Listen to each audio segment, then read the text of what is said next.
Bonjour à tous, nous sommes ravis de vous accueillir pour un week-end entier de webconférences dédiées aux maladies rares.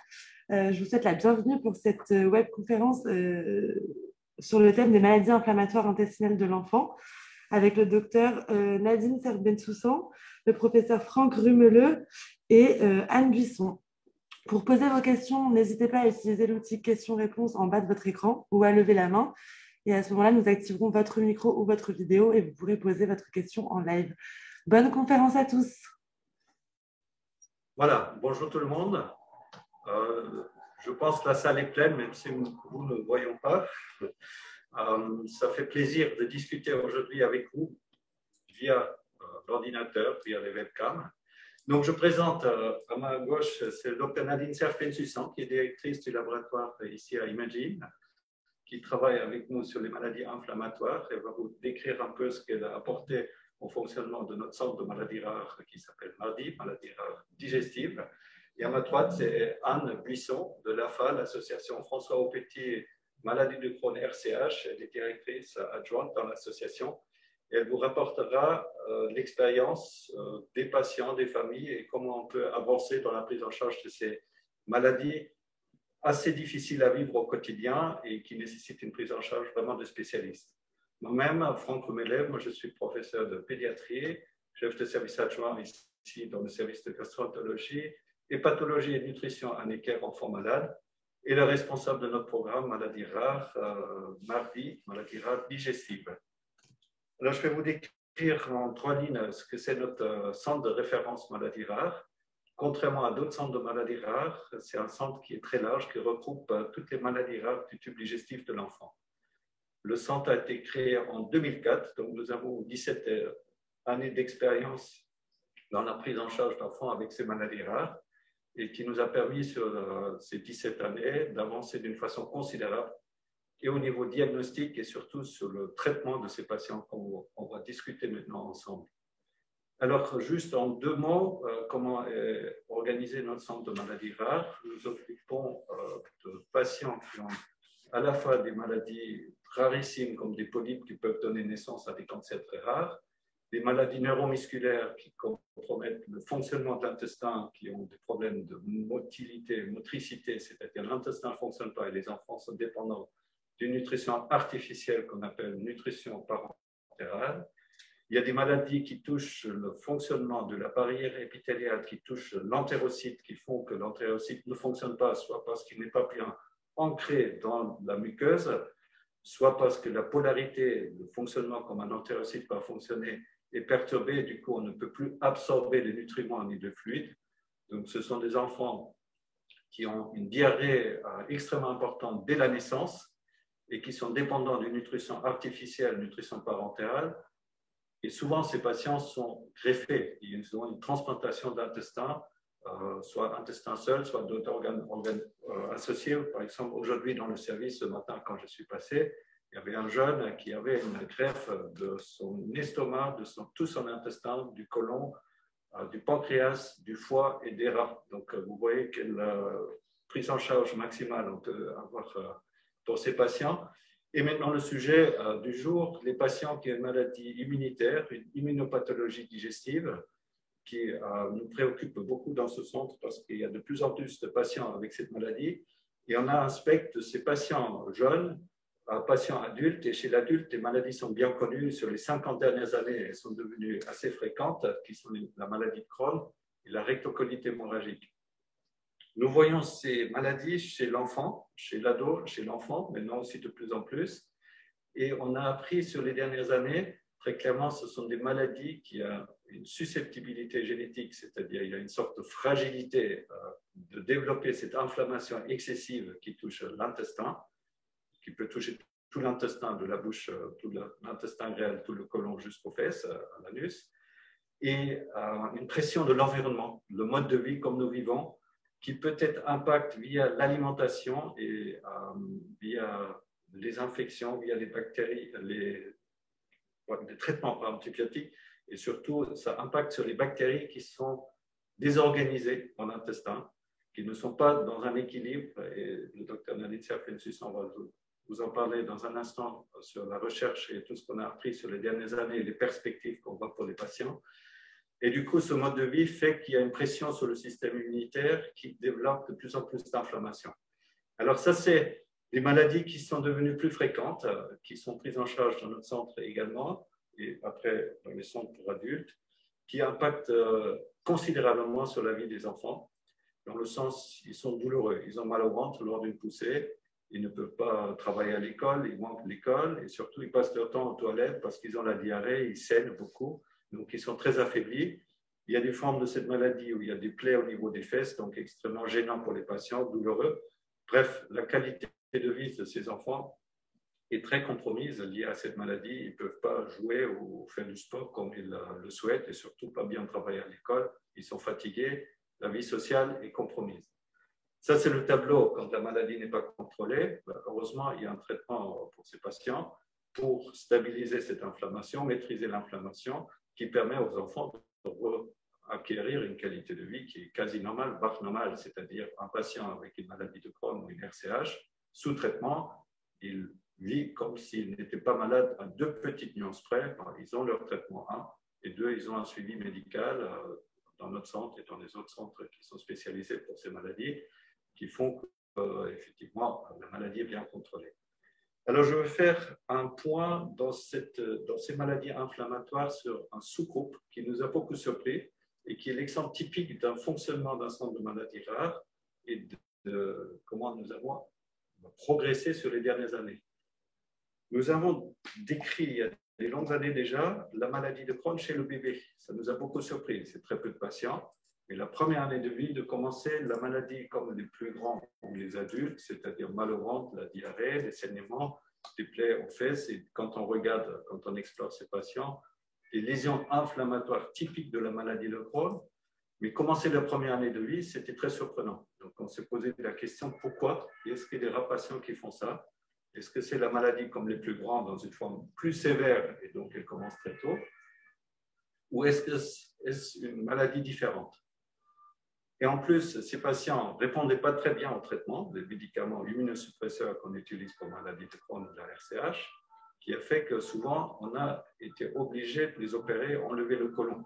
Du coup, les patients allaient mieux, parce que sans côlon, qui était très malade, très inflammatoire, la maladie semblait sous contrôle et, grande surprise, vers l'âge de 5-6 ans, ces mêmes patients faisaient une grande complication qu'on ne voit jamais dans la maladie de Crohn, qui a un lymphome B, et malheureusement, nous avons, sur les années, perdu des patients. Alors, la recherche a avancé, et justement, ce type de patient, colliger le même type de patient avec le même tableau clinique, a permis de faire des analyses génétiques, et là, je donne la parole au Dr Nadine Serpent-Sussan, pour justement montrer que ce n'est pas la maladie Crohn classique comme on le connaît chez l'adulte ou chez le grand enfant, mais c'est une maladie monogénique. Donc, Nadine, tu veux nous expliquer un peu? Oui, alors, effectivement, à côté des maladies en quelque sorte classiques inflammatoires de l'intestin, on a réalisé, et à travers le travail qui a été mené sur les grands corps que suit Franck, et à travers un réseau européen aussi et un réseau français de gastro-entérologues pédiatres qui suivent ces enfants, qui a effectivement une population pédiatrique qui commence très tôt ces maladies. Et on s'est posé la question de savoir si ce n'était pas des maladies génétiques. Donc, on a profité de l'environnement exceptionnel, de l'expertise exceptionnelle qui existe à Imagine pour développer des méthodes pour rechercher des maladies génétiques chez ces enfants. Et effectivement, je crois aujourd'hui, on a commencé ce travail il y a environ 6 ans, sur les 550 ou presque aujourd'hui 600 patients que nous avons pu étudier. Nous avons pu faire effectivement dans 30% des cas, chez 130, 140 patients, des diagnostics de maladies génétiques monogéniques. Et ça, c'est important parce que, d'une part, ça permet de donner un nom à la maladie. Je pense que c'est important pour les patients et pour leur famille de savoir. C'est important aussi pour le conseil génétique. Mais surtout, ça nous permet éventuellement de guider le traitement. Et les petits patients dont Franck vient de parler, qui avaient à la fois une maladie digestive extrêmement précoce, lupus et lymphome ont bénéficié d'une greffe de moelle et ces enfants sont guéris. Et donc, ça nous permet de définir effectivement quelle est la maladie sous-jacente responsable de l'inflammation et de guider le traitement et d'améliorer la prise en charge de ces maladies qui vont durer toute la vie. Donc, c'est vraiment important que ce soit fait, que le diagnostic soit fait précocement. À côté de ça, sur le plan de la recherche, c'est des maladies modèles pour essayer de comprendre de façon précise comment marche la barrière immunitaire intestinale, comment elle nous défend contre les microbes, et c'est extrêmement précieux pour comprendre. Et alors, ce qui nous a finalement aussi quand même beaucoup surpris, c'est que, alors même que certains de ces patients commencent très tôt leur maladie et que donc on s'attendait chez la quasi-totalité d'entre eux à trouver une maladie génétique, eh bien en fait, ça n'est pas le cas. Et donc, ce qu'a dit Franck, c'est que ces maladies inflammatoires qui initialement se révélaient chez l'adulte jeune se sont révélées chez l'adolescent, chez l'enfant, et on a aujourd'hui des enfants avec des maladies commençant très tôt dans la vie qui effectivement ne semblent pas génétiques. Alors peut-être qu'on est passé à côté du gène, on continue à chercher et on explorera avec des techniques de plus en plus raffinées pour éventuellement mettre en évidence une maladie monogénique. Néanmoins, on a l'impression que les modifications de l'environnement qui ont favorisé les modifications de notre microbiote intestinal, qui est vraiment le moteur qui active ces maladies inflammatoires, ces modifications du microbiote qui sont finalement la conséquence largement des modifications de l'environnement qui sont associées à l'industrialisation, finalement aujourd'hui sont aussi responsables de ces déséquilibres entre le microbiote et le système immunitaire qui vont déclencher ces maladies inflammatoires. Donc, une partie de la recherche qu'on va maintenant faire, c'est d'essayer de comprendre ces déséquilibres, et peut-être d'utiliser les signatures qu'on peut mettre en évidence dans les maladies monogéniques pour essayer de mieux comprendre quelles sont les voies qui sont altérées chez les patients qui ne semblent pas avoir de maladie monogénique, et peut-être d'essayer de repérer à travers ces signatures quels sont les traitements qui sont les plus appropriés pour pouvoir aider ces patients. Parce qu'aujourd'hui, même si on a fait énormément de progrès sur les traitements pour les maladies inflammatoires, on sait qu'un nombre important de patients sont soit d'emblée résistants, soit deviennent résistants, et donc il est absolument clé qu'on sache trouver les voies de signalisation que l'on va pouvoir cibler avec le bon traitement. Alors, je vais m'arrêter là, et simplement pour dire que la recherche en France sur les maladies inflammatoires a commencé il y a, je dirais, 30 ans, hein, et qu'elle a été portée, que la France a été particulièrement en première ligne dans cette recherche sur les maladies inflammatoires, et grâce à une association, l'association France Petit, avec une femme à la tête de cette association pendant de nombreuses années, Madame Aupetit, qui était une femme extraordinaire et qui, pour des raisons familiales, a souhaité que cette association porte le nom de son fils, et qu'elle a souhaité que cette association ait à la fois une mission de recherche, et la porter la recherche française. C'est la première découverte du premier gène associé à la maladie de Crohn, c'est en France, et grâce à cette association. Et puis, une association qui a aussi développé tout le soutien aux patients, et ça, c'est ce dont va vous parler Anne Buisson. Merci beaucoup Nadine pour cette introduction, parce que c'est tout à fait la réalité de comment aujourd'hui on se mobilise autour de la recherche qui est quand même effectivement un formidable espoir. Et donc l'association François Petit, en effet, finance des projets de recherche. Merci aussi à vous deux, parce que vous avez été quand même d'éminents experts de notre unité scientifique, et c'est important en fait justement de fédérer les experts autour de ces maladies. Et puis bien sûr, je voudrais aussi quand même dire que même si quelquefois on peut avoir une forme de tableau un peu dramatique en effet de ces maladies inflammatoires chroniques de l'intestin, il faut dire, en effet, et redire que les enfants, les adolescents qui sont touchés par une maladie Crohn ou une rectocolite hémorragique sont des enfants qui ont une espérance de vie normale, sont des enfants qui, on le voit très bien, grandissent avec des projets de vie et ont des vies professionnelles qui sont plutôt des vies professionnelles épanouies, et avec des vies aussi affectives et sociales épanouies. C'est important parce qu'il ne faudrait pas non plus qu'on ait un tableau trop dramatique de ces maladies, même si aujourd'hui, en effet, les familles, les enfants, les adolescents ont besoin d'être accompagnés, d'être soutenus autour de la vie au quotidien, finalement, avec une maladie chronique hérétopolysomorphique, parce que, en effet, ce n'est pas évident pour un enfant qui peut être hospitalisé pour différentes raisons, pour un adolescent qui doit suivre son traitement alors qu'il a plutôt envie d'aller faire des choses un peu plus spontanées, on va dire, avec ses camarades. C'est pas évident non plus pour des parents de gérer ces situations où finalement on a le sentiment que lorsque son enfant est atteint de cette maladie, il y a quelque chose qui comme si le ciel vous tombait un peu sur la tête vis-à-vis de quelqu'un ou d'un enfant de qui on imaginait une vie sans chaos.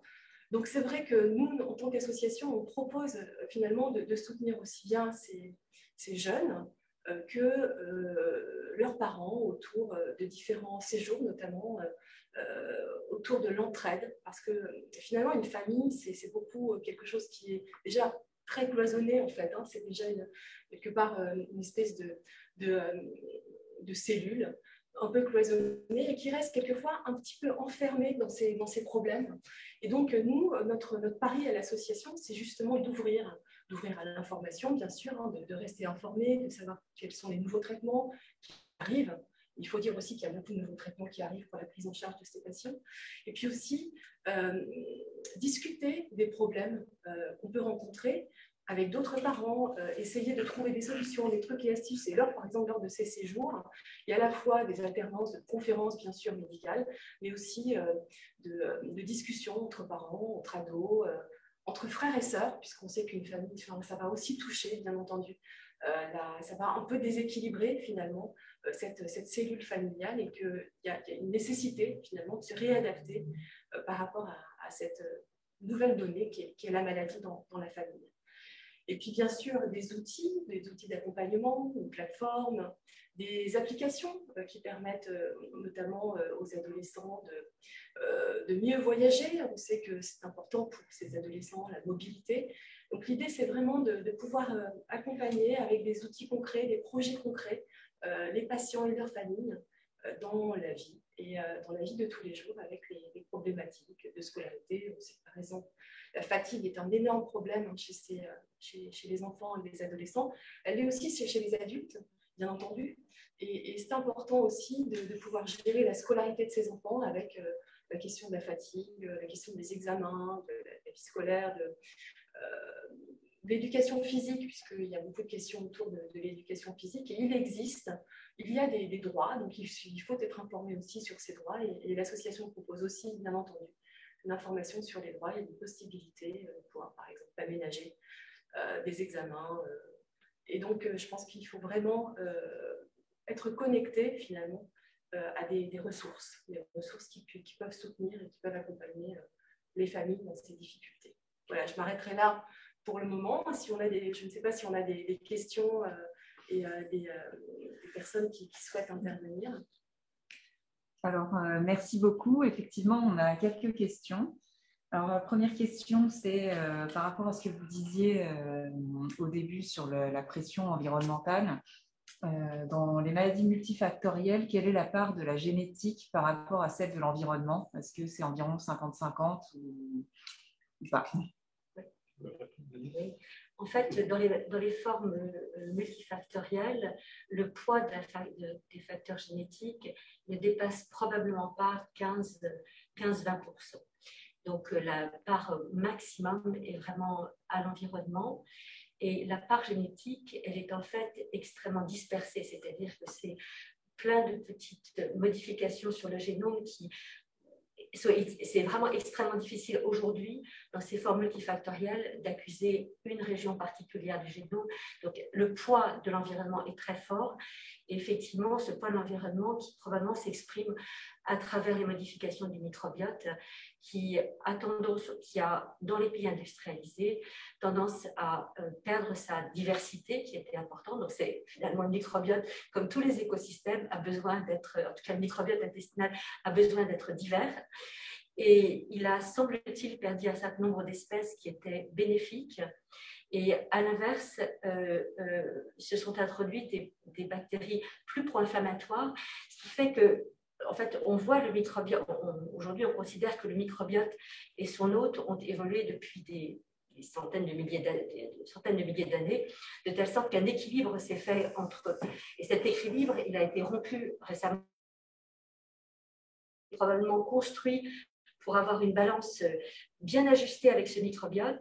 Et le microbiote ayant changé, le système immunitaire, évidemment, on ne peut pas s'adapter aussi rapidement que les bactéries qui se répliquent très très vite. Et donc, nous, on ne s'est pas adapté. Les bactéries se sont, par contre, adaptées à notre environnement et il y a un déséquilibre qui s'est passé, ce qui fait que les bactéries sont plus inflammatoires, notre système immunitaire répond de façon excessive et du coup, se crée un cercle vicieux qui fait que quand il y a de l'inflammation, on sélectionne des bactéries plus inflammatoires qui vont réactiver le système immunitaire. Donc, il faut, dans ces maladies, arrêter ce cercle vicieux en arrêtant la réponse inflammatoire de l'hôte et probablement en intervenant sur le microbiote, ce que commencent à faire un certain nombre de médecins et de chercheurs. Justement, à ce sujet, parce que quand j'écoute la question, il y a quand même une question qui, effectivement, nous revient très, très souvent chez les patients et les familles de patients. Est-ce que ce sont des maladies héréditaires? Puisque le poids de la génétique, moi j'entends ça derrière cette question. Est-ce que ce sont des maladies héréditaires? Non, je pense que dans la. On donne une réponse précise, oui, voilà. C'est non. C'est non. C'est non. Dans la majorité des cas. Voilà. On ne transmet pas la maladie d'une génération à l'autre. Donc, ça, c'est le poster. Par contre, la susceptibilité, la fragilité, oui, ça, c'est dans la famille, mais ce n'est pas forcément pour ce type de maladie. Mais on ne transmet pas la maladie, je pense que c'est un message très clair, voilà. Nous disons toujours. Sauf les formes monogéniques, oui, ça, où effectivement, là, derrière, il y a effectivement un conseil génétique à donner et à décider en fonction de la gravité et de l'expression. Il faut quand même savoir que dans ces maladies monogéniques, un certain nombre d'entre elles ont une expression qui est variable et donc il faut vraiment aussi peser le poids, mais ça c'est toute la question du conseil génétique qui est d'ailleurs très bien fait. Il y a des généticiens ici pour pouvoir peser avec les familles le poids, enfin la décision de réfléchir.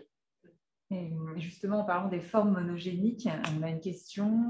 Quel est le signe clinique indicateur de ces formes monogéniques? En fait, quand on regarde la cohorte d'enfants que nous avons deux types de présentation clinique de ces maladies. Des maladies qui se présentent soit comme des colites, soit comme des maladies hautes qui ressembleraient un petit peu à ce qu'on peut appeler quelque chose qui est bien connu, qui est la maladie cœliaque, qui est une maladie qui atteint la partie haute de l'intestin. Donc, nous voyons deux types de patients. Des patients qui ont des maladies affectant la partie haute de l'intestin et des patients qui ont des maladies affectant la partie basse de l'intestin, le côlon. Donc, dans la maladie qui affecte la partie haute de l'intestin, c'est souvent associé à une très forte auto-immunité et éventuellement des maladies allergiques très sévères. Et là, effectivement, la fréquence de trouver une maladie monogénique est assez importante. Dans les formes avec colite, qui commencent très très tôt avec des lésions, comme a dit, des lésions périanales, effectivement, là aussi, il faut vraiment très vite rechercher une maladie monogénique. Mais à notre surprise, dans les colites, même du tout petit, sans lésion périanale, nous ne trouvons pas souvent un diagnostic monogénique. Ça n'empêche pas qu'il me semble aujourd'hui, c'est pas très coûteux de faire une étude, le panel de rechercher, de faire cette étude. Et je pense que chez les tout petits, quand ça commence très tôt dans la vie et que c'est assez sévère et que ça ne s'arrête pas dans les 2 ou 3 mois, c'est quelque chose qui dure plus de 2 ou 3 mois, ça vaut le coup de faire une étude génétique, ça n'est pas très compliqué et au moins ça permet d'éliminer la maladie et d'être tranquille. J'ajouterais effectivement le facteur âge. Plus c'est jeune, plus il y a de risque d'avoir une forme monogénique. Mais si on regarde de l'autre côté, la majorité des enfants qui ont une diarrhée qui cède, ce n'est pas une maladie monogénique, même si ça dure un peu plus que quelques semaines. Donc, pour la majorité de ces formes-là, ce sont des formes, je dirais, bénignes qu'on traite très facilement. Mais pour faire la part entre une maladie qui est potentiellement monogénique par rapport à une autre forme de la maladie, c'est presque impossible d'avoir une certitude absolue sans diagnostic en plus. Donc, diagnostic il n'y a pas un signe pathognomonique. Si on avait à dire quelque chose, c'est qu'il n'y a pas un signe pathognomonique. Donc, c'est un ensemble de données qui font qu'il à un moment donné, le pédiatre prend la décision de faire cet examen, d'aller chercher s'il y a une maladie monogène. Mais c'est là la place d'un centre de maladies rares, de cette expertise, parce qu'il ne faut pas tester tous les patients d'une façon plus ou moins inutile, mais il faut bien cibler. Et c'est ça notre mission, de conseiller les collègues, ou voir même les familles et les patients ici pour regarder est-ce qu'il y a et en fait, ou pas. Les collègues peuvent s'adresser à nous et en fait, il y a une réunion de concertation pluridisciplinaire qui permet de dire, bon, pour cet enfant, effectivement, il faut faire l'examen, pour l'autre, ce n'est pas la peine, et puis qui permet ensuite de revoir les données génétiques et de dire, bien, effectivement, là, il y a une maladie génétique, là, il n'y en a pas, il faut aller plus loin. Donc, c'est effectivement une des missions aussi du centre et de ce qui se fait, imagine, d'offrir ces réunions pluridisciplinaires pour décider si l'enfant doit être, s'il est nécessaire d'aller plus loin. Autre question, est-ce que la diversité de la population bactérienne intestinale influence la sévérité des maladies? Alors, de ces maladies? Oui, quelque part, oui. On sait qu'en cas d'inflammation, enfin, qu'au cours de l'inflammation, il y a une diversité qui se réduit. Et là encore, la pression, la réponse inflammatoire de l'intestin conduit à produire toute une série de substances extrêmement désagréables, extrêmement nocives pour les bactéries. Et donc, seules les bactéries les mieux armées pour résister aux défenses de l'hôte, qui évidemment ont été construites pour se défendre contre les microbes méchants, c'est celles-là qui finalement résistent le mieux et qui finalement s'installent et florissent alors que les autres sont éliminés. Donc effectivement, cette perte de diversité s'associe généralement à l'apparition, à la sélection de bactéries plus inflammatoires, plus méchantes. Et effectivement, c'est pour ça qu'aujourd'hui, on pense qu'il va falloir, et c'est une des choses que fait Harry Sokol chez l'adulte déjà à Saint-Antoine, c'est de réfléchir à la fois traiter le patient, l'inflammation chez le patient, et de traiter en même temps le microbiote, éventuellement par des transplantations de microbiote. Ça ne se fait pas du tout chez l'enfant pour l'instant, mais peut-être que tu peux... Si on a un protocole en cours, malheureusement la Covid est passée par là, donc c'est actuellement en suspens à cause de cette épidémie, parce que comme on sait, ce virus peut également être dans les selles, et surtout dans les selles, donc très présent, donc ça a mis un frein complet à cette approche thérapeutique qui est quand même pour l'instant encore expérimentale, parce qu'il y a beaucoup de questions auxquelles il faut répondre avant que ça rentre dans une routine pour le patient, et je ne suis pas sûr aujourd'hui qu'on puisse prédire si c'est le remède pour tous les patients. C'est sûrement très intéressant pour un sous-groupe de patients. Et ça nous ramène à la question de tout à l'heure, les perspectives dans le traitement. Ça ramène aussi à l'idée que peut-être pour pouvoir établir, la question est de pouvoir rétablir cette flore, ce microbiote normal pourrait être nécessaire pour permettre des rémissions très prolongées. Donc c'est vraiment quelque chose qui est au cœur de recherche aujourd'hui. Mais là, il y a une approche complémentaire. Un, changer les bactéries. Mais deux, changer les facteurs qui influencent les bactéries. Alors, et ça, c'est via l'alimentation. Et ça, c'est bien établi aujourd'hui.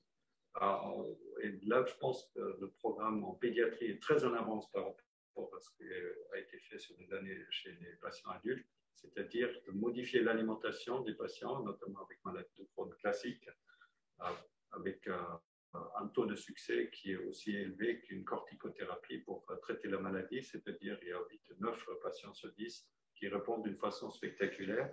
Et là, le principe, c'est de modifier complètement l'alimentation et introduire un régime qui est à base d'un lait spécial, qui calme l'inflammation d'une façon efficace. Au bout de quelques jours, on voit déjà les paramètres inflammatoires diminuer, le patient se sent mieux.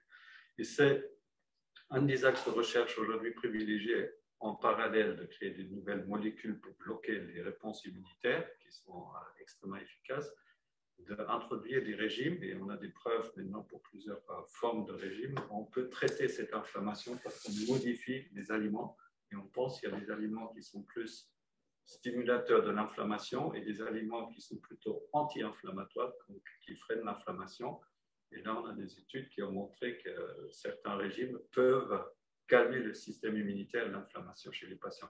Donc, c'est ce triangle peut-être environnement, alimentation, microbiote et le système immunitaire, on peut attaquer à chaque niveau pour stabiliser la maladie. Après, Si je peux juste me permettre, en fait, on est quand même dans le cadre un peu expérimental, parce que vous savez qu'il y a quand même beaucoup de gens qui font des régimes d'exclusion très importants et qui finalement ne calment pas la maladie et se mettent dans une situation de vie sociale difficile et même de vie tout court. Parce carence pour les enfants. Avec des carences. Donc, là, on est dans le cadre expérimental de cette alimentation qu'on dit anti-inflammatoire qui est complémentée par ce dont vous parlez du lait, de ce fameux lait de complément alimentaire. Et je crois qu'il ne faut pas non plus envoyer le message que c'est parce qu'on va modifier l'alimentation qu'on va créer une rémission de la maladie. Je crois que c'est un bon commentaire. Oui, c'est important. C'est surveillé par nos diététiciennes qui sont formées et spécialistes vraiment dans ces maladies. On ne peut pas gérer ça comme ça. C'est tellement complexe et compliqué. On ne gère pas ça à la maison comme ça. Et ce qu'on peut dire, c'est que de façon préventive, aujourd'hui, la réflexion sur une alimentation qui revienne à une alimentation qui n'est plus une alimentation complètement industrielle et qu'on revienne à une alimentation équilibrée, enfin, je pense que c'est partout. Et c'est sûrement une clé pour essayer de remaîtriser l'épidémie aujourd'hui de maladies chroniques, inflammatoires et métaboliques. Donc, on revient à quelque chose qui est plus seulement des maladies rares, mais des maladies communes. Et clairement, le microbiote est devenu aujourd'hui clairement une des...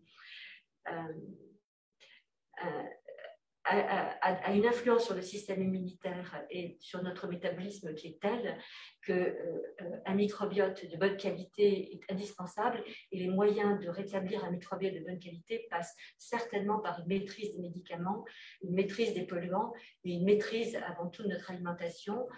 Et je dirais même, parce que ça me tient à cœur, c'est que c'est presque encore une des injustices sociales aujourd'hui, c'est que les gens riches et cultivés, bien informés, ont accès à une alimentation qui va leur permettre de remaîtriser leur microbiote et qu'une des nouvelles injustices qui existent, c'est que finalement, les milieux plus défavorisés ont moins accès à cette alimentation et vont être plus sensibles à ces maladies.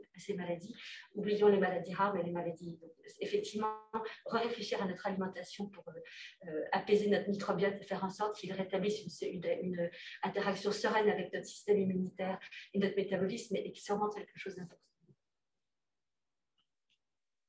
On a une autre question qui est de savoir quel est l'intérêt de savoir si la maladie est monogénique. Alors, l'intérêt de savoir que la maladie est monogénique, la première, c'est pour l'enfant, c'est qu'effectivement, ça peut nous orienter sur le traitement à donner.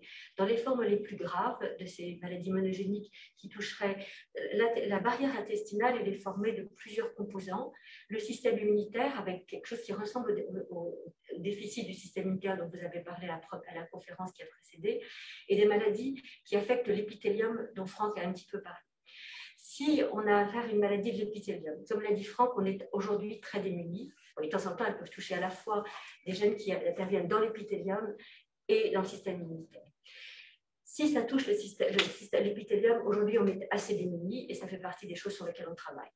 Si ça touche le système immunitaire, là on est beaucoup moins démunis parce qu'à la fois on peut, dans les formes les plus graves, remplacer le système immunitaire en faisant une greffe de moelle. Dans d'autres cas, on dispose de traitements qui ciblent la voie de signalisation qui est altérée et on peut donner des traitements spécifiques ou des immunosuppresseurs en sachant voire des immunosuppresseurs qui vont directement cibler la molécule qui est déficiente. Et donc ça, c'est vraiment très important. Donc ça, c'est une première chose. Et plus on intervient tôt, mieux c'est, parce que sinon, ça évite le cercle vicieux d'inflammation. Il faut intervenir tôt pour mieux maîtriser la maladie. Et la deuxième chose, c'est qu'effectivement, c'est important pour le conseil génétique, je pense, pour pouvoir dire aux familles quel est le risque éventuellement pour un autre enfant, et puis éventuellement pour les frères et sœurs, quel est le risque éventuel qu'eux puissent donner naissance à des enfants et qu'ils puissent prendre une décision. Est-ce que tu vois quelque chose? Oui, j'ajouterais l'aspect de diagnostic moléculaire permet, pas dans tous les cas, mais souvent, d'avoir un traitement très spécifique. Et l'aspect de timing. Il faut, pour quelques maladies, faire ce diagnostic assez rapidement. Je vous ai parlé du bébé qui est comme la maladie de Crohn, qu'on a colectomisé. Donc, c'est dommage parce qu'aujourd'hui, on sait que c'est un déficit dans la VAIL-10, une cytokine anti-inflammatoire. Ça peut toucher un des deux récepteurs ou la cytokine. Et on n'a pas besoin d'enlever le côlon chez ce patient parce qu'il sera guéri par une greffe de moelle. Donc ça, c'est extraordinaire. C'est depuis 2009, on connaît ça. On a guéri une vingtaine de patients ici chez nous, un écart enfants malades, et dans le monde entier, on a plusieurs patients qui ont été greffés et guéris. Et surtout, c'est ce patient-là qui a le risque de développer une autre maladie. Et là, le timing est important. Si on fait le diagnostic tôt, on évite la chirurgie et surtout, on le protège de développer le lymphome. Donc, vers 5-6 ans, je l'ai dit tout à l'heure, ça c'est la séquence typique. Ils ont d'autres maladies. S'ils sont greffés, ils sont guéris de la maladie digestive, mais vraiment guéris, c'est fantastique. Et là, on n'est pas dans le cas d'une maladie chronique. Ça, c'est monogénique, la maladie monogénique, la maladie rare. Et juste en termes de chiffres, parce que en fait, en maladie chronique hémorragique, en maladie pédiatrique, il y a combien de malades et à combien on estime les maladies monogéniques parmi Oui, si on parle de la France, on a 20 à 30 000 enfants ados avec MICI, maladie inflammatoire chronique intestinale, donc c'est maladie de Crohn, RCH, tous les deux. Ça dépend si on dit jusqu'à 16, 18 ou 19 ans, peu importe, dans cet ordre-là. Et les maladies rares monogéniques, on les compte sur les doigts d'une main. Donc, il y a peut-être une vingtaine, une trentaine en France. Non, mais c'est important de regarder. Voilà, je veux dire, on est à 130 diagnostics, mais on n'est pas non plus les seuls à faire des diagnostics, mais c'est effectivement probablement 200 enfants comparés à 20 000 enfants. Tu as tout à fait raison, Anne, de mettre l'accent là-dessus. On a les maladies inflammatoires, les MICI, qui touchent beaucoup de gens et beaucoup d'adultes, et qui sortent du cadre de maladies rares à plus ils sont vieux. Donc les grands-enfants ou les ados, c'est devenu une maladie malheureusement plus fréquente. Quand on a commencé en 2004 avec notre centre de maladies rares ici à Necker, et en France, c'était maladies rarissimes, mais c'est devenu beaucoup plus fréquent. Et les formes rarissimes, qui sont des formes monogéniques, qui sont effectivement très proches de ces maladies, mais c'est autre chose. C'est une forme génétique de la maladie qui nécessite un traitement différent, comme on vient de la discuter. Et c'est une avancée considérable. Mais qui sont aussi intéressantes, même pour les autres patients, de les comprendre et les étudier. Parce qu'en fait, ce qu'on peut aujourd'hui probablement imaginer de faire avec les outils dont on dispose, c'est pour chacun de ces patients, identifier des signatures qui sont caractéristiques de la voie qui est altérée. Et aujourd'hui, on sait que dans les maladies de Crohn et les colites ulcéreuses polyfactorielles, c'est probablement pas une maladie, c'est des maladies où effectivement plusieurs de ces voies, l'une ou l'autre de ces voies est plus ou moins fortement altérée. Donc ce qu'on espère aussi aujourd'hui, c'est par l'étude de patients avec des maladies monogéniques d'établir une signature d'une voie de signalisation et d'ensuite aller regarder dans les autres patients des formes polygéniques, de voir quelle est la signature qui sort pour voir si on peut du coup mieux cibler le traitement pour ces patients, parce qu'on a à notre disposition aujourd'hui un grand nombre de traitements possibles, mais le problème c'est qu'on ne sait pas comment choisir le traitement pour le bon traitement pour un malade donné. Donc la question c'est effectivement de personnaliser le traitement, et donc c'est une des choses que peuvent apporter ces patients monogéniques aux autres patients, c'est peut-être d'aider à stratifier les patients avec des maladies complexes et de pouvoir trouver des signatures qui permettent de mieux les soigner. Voilà. Et enfin, 2 dernières questions qui sont posées par la même personne. Nous sommes plusieurs parents à avoir vu se développer une forme de MICI chez nos bébés de 3 mois, quelques jours à peine après la primo-vaccination. Existe-t-il un lien possible? Et les symptômes de la maladie disparaissent chez ma fille de 2 ans en cas d'éviction totale de lait et gluten. Pouvons-nous être sûrs qu'il s'agit d'une MICI? Ça, c'est le challenge typique. Donc, c'est la situation fréquente qu'on voit en consultation et effectivement les inquiétudes des parents. On voit dans quel sens un enfant qui a des symptômes digestifs, la diarrhée, parfois des saignements associés à d'autres symptômes ou pas, qui peuvent arriver après une stimulation du système immunitaire. Ça peut être une infection, un truc banal, ça peut être une vaccination. Est-ce que c'est le début d'une MICI ou est-ce que ça révèle une maladie monogénique? Il n'y a pas de réponse prête à l'emploi qui s'applique pour toutes ces situations. Il faut vraiment voir le patient précis, examiner et voir l'évolution. La majorité de ces patients, ce que j'entends ici, c'est une stimulation qui aboutit soit à une forme allergique de la maladie. Donc, il y a un allergène, plus souvent c'est les protéines de lait de vache chez les bébés, et on a besoin d'un régime d'éviction pour exclure les protéines de lait de vache et tout rentre dans l'ordre. Mais ça peut être aussi le début d'une maladie différente. Et là, on a besoin d'expertise. Les pédiatres connaissent très bien les tableaux infectieux. Ils savent très bien ce que c'est une colite infectieuse qui peut arriver comme ça. Il y a des outils diagnostiques relativement simples et ça arrive qu'il y a 2 ou 3 épisodes infectieux relativement rapprochés de la première année de vie ou des 2 premières années de vie, sans qu'on parle d'une maladie inflammatoire émitique. Mais ça peut être le début de ce type de maladie. Donc, c'est impossible de distinguer sans avis d'expert si la maladie est chronique, c'est-à-dire si ça... Quant au lien avec la vaccination, je pense que toutes les données qu'on a sur les vaccinations n'établissent pas de lien entre les vaccinations. Ça se sort, enfin, je pense qu'on le saurait. Donc, même la vaccination contre le rotavirus, qui à un moment donné a été associée à le vaccin d'ailleurs a été supprimé, cette forme-là qui donnait les invaginations a été supprimée. Et même aujourd'hui, on pense que ce vaccin antirotavirus, en fait, a un effet protecteur contre la survenue de la maladie cœliaque. Apparemment, il y a une corrélation. Donc, je pense qu'il y a, en tout cas sur le plan de la vaccination, il peut y avoir des coïncidences, mais je ne crois pas qu'aujourd'hui, on puisse dire que la vaccination puisse être associée à la survenue d'une maladie. C'est bien étudié. Il y a des grandes études épidémiologiques où on cherche les facteurs qui stimulent la survenue de maladies inflammatoires chroniques RCH. Les vaccins n'y figurent pas. Ce n'est pas un facteur de risque reconnu. C'est pas un facteur. En revanche, sur la question de cette dame, et moi je la rencontre aussi beaucoup chez les adultes, hein, c'est que finalement, peut-être qu'on ne traite pas vraiment la maladie de façon profonde quand on arrête le lactose et le gluten, mais au niveau clinique, c'est-à-dire des symptômes, on sait, enfin en tout cas, il y a tout un tas de patients qui savent que en fait, ça va réduire vraiment de façon considérable le lactose, c'est sûr, parce que dès qu'on rate l'enzyme qui permet de digérer le lactose est en fait au niveau de l'intestin grêle, le petit intestin. Et dès que l'intestin est un petit peu abîmé, ce qui se fait souvent dans des maladies infectieuses de l'enfant, cette enzyme en fait disparaît au moins transitoirement. Donc effectivement, l'enfant a encore plus la diarrhée avec du lactose parce que ça fait une fermentation dans l'intestin. Donc au moins le temps de récupérer, il est nécessaire d'enlever le lactose. Le gluten, c'est une autre histoire parce que la vraie intolérance, enfin la vraie intolérance au gluten, qui est la maladie cœliaque, ou la vraie allergie au gluten, c'est quelque chose de rare. Néanmoins, c'est vrai qu'il y a des patients qui disent très clairement qu'ils ne sont pas bien avec le gluten. J'en ai même très près de moi, la mère de ma belle-fille, donc je suis extrêmement... et très clairement affirme de façon très claire qu'elle ne supporte pas le gluten. Quand elle vient chez moi, je ne fais du repas sans gluten. Donc je ne dirai rien, mais c'est effectivement, puisque moi je travaille par ailleurs beaucoup sur la maladie cœliaque, pour l'instant, en dehors de la maladie cœliaque et de l'allergie au gluten, enfin l'allergie au blé, qui sont quelque chose qu'on comprend très bien, les mécanismes qui font qu'on soit hypersensible au gluten restent à ce jour inconnus. Mais c'est une expérience que chacun peut faire, de s'alimenter sans lactose et sans gluten. Je pense que la grande majorité des gens sans maladie digestive se sentent différemment. Peut-être mieux, mais on va dire différemment.